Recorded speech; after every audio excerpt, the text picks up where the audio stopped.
panthéon de l'Arabie pré-islamique. Donc, Hubal existait déjà avant que Muhammad ne devienne prophète en 610. Son grand-père, Abd al-Muttalib, adorait Allah Hubal.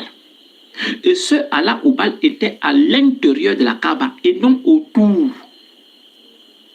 Ce Allah Hubal mesurait 18 coudées, donc 9 mètres de hauteur. Elle était la plus imposante et la plus vénérée du Panthéon. Muhammad lui-même a pratiqué la circumambulation ou encore la citrangulation à 35 ans, en l'an 605. En l'an 605, lui-même il a pratiqué la circumambulation. Il avait 35 ans en l'an 605. Il a pratiqué ça à l'état de nudité. Il était tout nu. Et 5 ans après, il devient prophète de Allah. Et comme par hasard, le Allah qu'il veut présenter aux Arabes n'est nul autre que le Allah que son grand-père adorait déjà. Pourquoi je dis ça? Parce que les mêmes symboles sont restés, les mêmes pratiques sont restées, le même puits de Zamzam est resté, les mêmes caractéristiques qui accompagnaient Hubal sont restées. Hubal était caractérisé par le nom Allah. Allah. Donc, Al-Ilah. Aujourd'hui, là, quand tu vois sur les mosquées, tu vas voir Allah. Hubal était caractérisé aussi par le croissant lunaire, la demi-lune. Quand tu vois sur les mosquées aujourd'hui, tu vois la demi-lune. Hubal, qui était à l'intérieur de la Kaaba, était caractérisé par l'astre brillant, l'étoile. Quand tu vois sur les mosquées aujourd'hui, en troisième position, c'est l'étoile aussi, l'astre brillant. Et Hubal recevait les sacrifices et les holocaustes des Arabes qui tuaient des moutons, des taureaux. Aujourd'hui, quand il y a Tabaski, les musulmans tuent des taureaux et des moutons. Quand il y a Carême Ramadan, ils tuent des moutons et des taureaux. Les 4 caractéristiques qui accompagnaient Hubal sont les mêmes 4 caractéristiques qui accompagnent Allah aujourd'hui. La seule différence, c'est que à l'époque pré-islamique, on l'appelait Allah Hubal. Mais au XXIe siècle aujourd'hui, depuis l'an 610 jusqu'à aujourd'hui, on l'appelle plutôt Allah, tout simplement. Ils ont caché Hubal, ils ont gardé Allah, l'appellatif. Ils parlent de Dieu, ils disent que leur Dieu s'appelle l'appellatif Allah. Donc leur Dieu s'appelle Allah, l'appellatif. Un nom commun, le Dieu. Le Dieu islamique s'appelle le Dieu. Ce n'est pas un nom. Ce n'est pas un nom. C'est un appellatif, comme pour dire Dieu. Quand on dit Dieu là, Dieu n'est pas un nom. Quand tu dis j'adore Dieu, on va te poser la question, tu adores quel Dieu? Ton Dieu c'est qui? Il faut donner son nom propre. Pour qu'on puisse savoir qui est ton Dieu, donne son nom propre afin qu'on puisse l'identifier. Les musulmans adorent un Dieu qui s'appelle le Dieu. Ils ne connaissent même pas le nom propre de leur Dieu.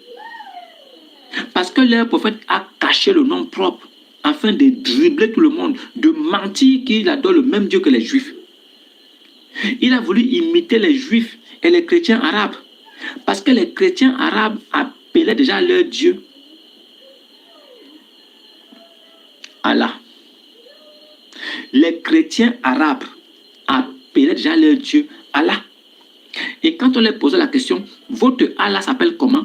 Ils répondaient Yassou. Le Allah des chrétiens arabes s'appelle Yassou. Donc Yeshua ou encore Jésus. Le Allah des chrétiens francophones que nous sommes s'appelle comment? Jésus. Le Allah des chrétiens anglophones s'appelle comment? Jesus. Le Allah des chrétiens judéo-chrétiens, des juifs, s'appelle comment? Yeshua. Quel est le nom du Allah des mosquées des musulmans? Quel est son nom propre?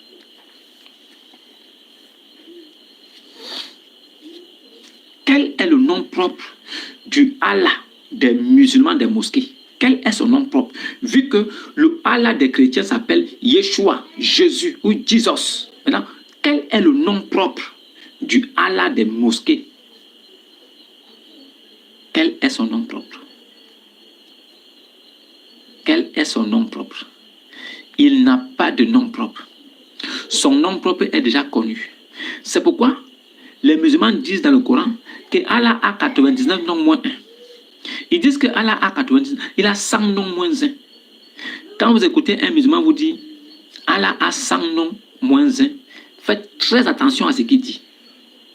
Quand un musulman dit Allah a 100 noms moins 1, en fait, il veut vous dire qu'il y a 99 noms qui sont connus, mais il y a un nom qui est caché. Quel est ce nom qui est caché? C'est Oubal. C'est Oubal. C'est Oubal. Allah a 80, c'est-à-dire Allah a 100 noms moins 1. Donc Dieu révèle 99 noms aux musulmans et il cache un nom. Le nom caché là, c'est lequel? C'est Oubal. C'est pourquoi les caractéristiques de Oubal se trouvent dans les mosquées. Les mêmes signes et les mêmes caractéristiques pour identifier Oubal se retrouvent sur les mosquées. Les mêmes signes qu'on trouvait sur Oubal se trouvent sur les mosquées. Demandez aux musulmans pourquoi est-ce qu'ils ont gardé les mêmes caractéristiques que Oubal. Pourquoi? Parce que c'est le même Dieu qu'ils adorent. Et pour prouver que c'est le même Dieu, tous regardent ce côté-là. Quand ils veulent adorer ce Dieu-là, ils se tournent vers la Qibla. Tous se tournent vers la Qibla parce que leur Dieu est inerte, il ne bouge pas, il est béton, c'est une statuette. Il faut regarder de ce côté-là pour voir ce Dieu, pour capter son Wi-Fi.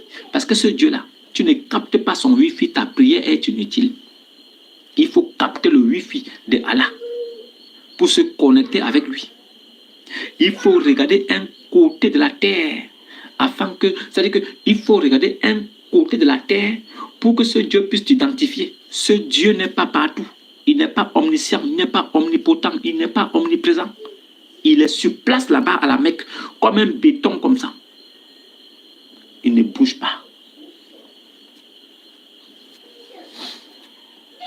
Donc, comment est-ce qu'on va vous expliquer ça? Comment on va vous expliquer? Comment est-ce qu'on peut expliquer ces choses? Comment on peut donc expliquer ces choses? Vous adorez Allah ou Baal. Vous adorez le même Dieu de vos pères. Vous adorez le Dieu du père de Mohammed, le Dieu du grand-père de Mohammed, Abdal Muttalib. Vous adorez Oubal. C'est lui votre Dieu. C'est pourquoi tout ce que vous faites, c'est en direction de la Mecque. C'est là-bas où il se trouve. Il ne bouge pas. Il est dans la Kaaba. Ce Dieu est une statuette avec 2 bras droits. Il est dans la Kaaba. Votre Dieu se trouve dans la Kaaba. Il a 2 bras droits. Oubal. C'est là-bas où il se trouve.